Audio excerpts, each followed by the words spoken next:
Daddy, what's Vietnam? What's Vietnam? A question a child might ask, but not a childish question. A question that in the past has led not to answers, but only to other questions. What were we fighting for? Why didn't we just drop the bomb? How could we fight an enemy we couldn't even see? Did all those people die?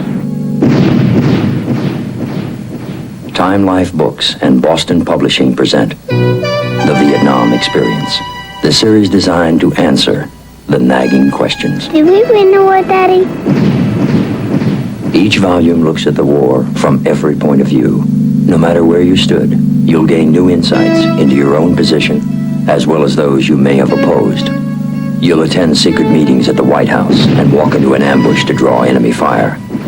From Quezon to Chicago to Saigon, you'll be there, learning much you didn't know about Vietnam and much you didn't know about America. Why did we fight the war, Daddy? Call toll-free and start putting the Vietnam experience into focus with Combat Photographer.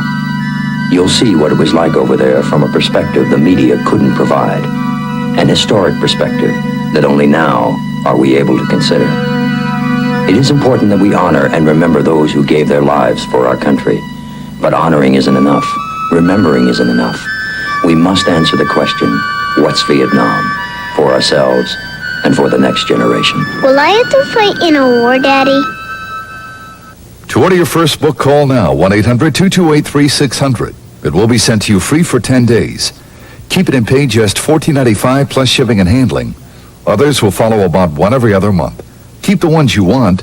Cancel anytime. So call 1-800-228-3600.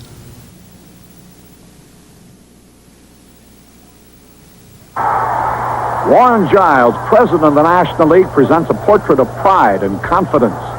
Roger Craig and Ken Boyer, heroes of the fourth game, still are enjoying it. Another key man in the big triumph, reliever Ron Taylor. The series lead is at stake. With the game still scoreless in the Yankee fourth, Bob Gibson blazes a fastball past hard-swinging Mickey Mantle. With 2 outs, Gibson, with tremendous stuff at this point, also strikes out Joe Pepitone. He is congratulated by his mates as the game continues in the scoreless deadlock. With 1 out in the Cardinal fifth, Gibson lifts a sharp fly to left. Tresh comes racing in and makes a desperate try for the ball, but doesn't quite reach it. And somebody's a little unhappy. Stivelmeyer pitches to Flood. Kurt hits a ground ball toward Richardson. Bobby gets in position for the ball. Suddenly a bad hop. Off the heel of his glove, off his chest. Both runners are safe.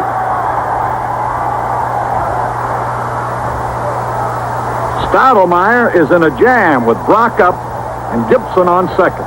Mel pitches. Brock cracks a single to right field. Gibson sprinting home with the first run.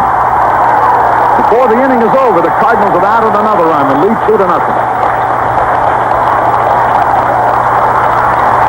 Bob Gibson still has that 2-0 lead in the ninth. With Mantle on first and 1 out, Gibson makes a great play on Pepitone's smash. A miraculous throw, very, very close.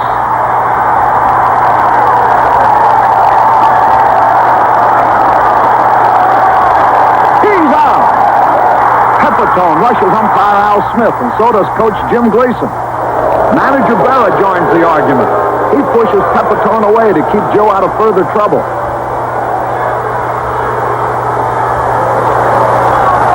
Mantle takes a lead off second base as Gibson pitches to Tresh.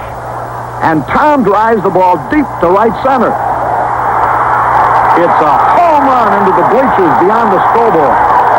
That ties the score at 2-2. As Mickey Mantle scores. And then Tresh, who's met by the welcoming hand clasp of his mates. And when he reaches the dugout, there are more Yankees to congratulate him on his game-tying wallop.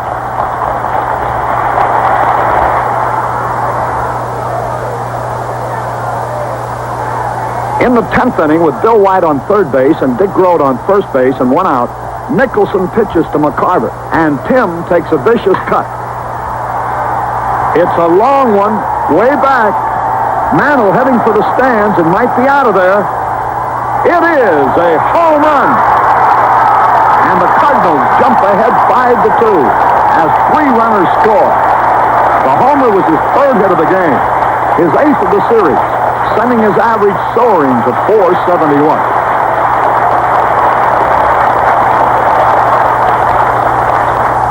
With a runner on and 2 out in the Yankee 10th, Bob Gibson pitches to Maris.